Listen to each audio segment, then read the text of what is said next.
Hello business partners, now let's learn how to convert network income to Ecash fund. By the way, I'm using version 1 web portal. Click network, then network income. For network income, you can choose between Ecash or Cheque, but for this demo, we'll select Ecash. Then enter the amount you want to transfer to Ecash and make sure it won't go beyond the available balance.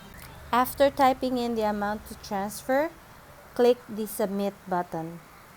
From here, you'll see the amount to convert and the converted amount. Type in your transaction password, then click confirm. That's it.